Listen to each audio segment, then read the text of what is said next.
Nifty மேலே போ, Nifty கீழே போ, இப்படிலாம் சொன்னால் ஒர்க் ஆகாதுங்க.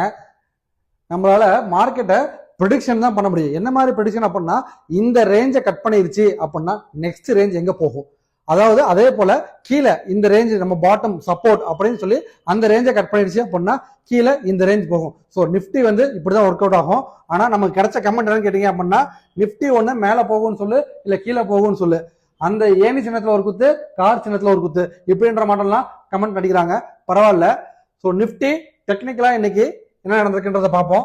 நிஃப்டி வந்து பாத்தீங்க அப்படின்னா நம்ம நேத்தே நம்ம என்ன சொல்லியிருந்தோம், நிஃப்டி வந்து நாளைக்கு ஓபன் ஆகி சைட் வேஸ்ல போறதுக்கான பாசிபிள் தான் நிறையான்னு சொல்லியிருந்தோம். அதாவது டவுன் ட்ரெண்டு அப்படின்னு சொல்லி முந்தானி சொல்லியிருந்தேன். அது பாத்தீங்க அப்படின்னா ஒரு 200 பாயிண்ட் டவுன் ஆயிருச்சு. நேற்று வீடியோ என்ன சொல்லியிருந்தேன்னு கேட்டீங்க அப்படின்னா, நிஃப்டி நாளைக்கு அப்படியே சைட்ல ஓப்பன் ஆகி மேலே போகும்னு சொல்லியிருந்தேன். ஸோ நிஃப்டி பாத்தீங்க அப்படின்னா அதே மாதிரி சைட்ல ஓப்பன் ஆகி இன்னைக்கு மேல ஒரு 200 பாயிண்ட்ஸ் கால்ல ரேலி ஆச்சு. ஆனா எண்ட் ஆஃப் த டே பாத்தீங்க அப்படின்னா 129 பாயிண்ட்ஸ் தான் நடந்திருக்கு. பட் பரவாயில்ல, நாளைக்கு மார்க்கெட் பாத்தீங்க அப்படின்னா ஒரு கேப் அப் ஆகிறதுக்கான பாசிபிள் நிறைய இருக்கு. எப்படின்றத டீட்டெயிலா பார்ப்போம். நிஃப்டி பாத்தீங்க அப்படின்னா ஒரு சேனல் பேட்டர்ன்ல ஃபார்ம் ஆயிட்டு இருக்கு. சேனல் பேட்டர்ன்ல எப்பெல்லாம் இந்த சேனல்ல வராங்களோ திரும்ப டாப் போறாங்க, திரும்ப இந்த பாட்டம் வராங்க, திரும்ப இந்த டாப் வராங்க. இப்ப பாத்தீங்க அப்படின்னா அந்த பாட்டம் வந்திருக்காங்க.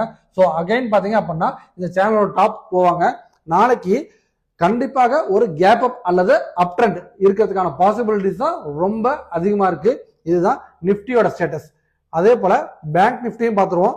பேங்க் நிஃப்டி நம்ம நேற்று சொன்ன மட்டும் தாங்க, இந்த ரேஞ்சுக்குள்ளார மார்க்கெட், அதாவது பேங்க் நிஃப்டி பாத்தீங்க அப்படின்னா நகராது.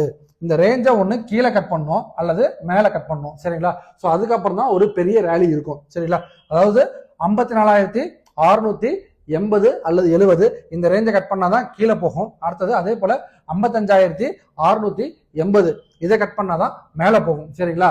ஸோ இந்த ரேஞ்சுக்குள்ளார மார்க்கெட் சைட்வேஸ் தாங்க. இது டெக்னிக்கல் தெரிஞ்சவங்களுக்கு இது நான் என்ன சொல்றேன்றது புரியும். இதுதான் நிஃப்டி அண்ட் பேங்க் நிஃப்டியோட ஸ்டேட்டஸ். நாளைக்கு இதே மாதிரி நிஃப்டி அண்ட் பேங்க் நிஃப்டி பார்ப்போம். ட்ரேடிங் பண்ற உங்க ஃப்ரெண்ட்ஸுக்கு மறக்காம ஷேர் பண்ணிடுங்க. Tata, bye bye.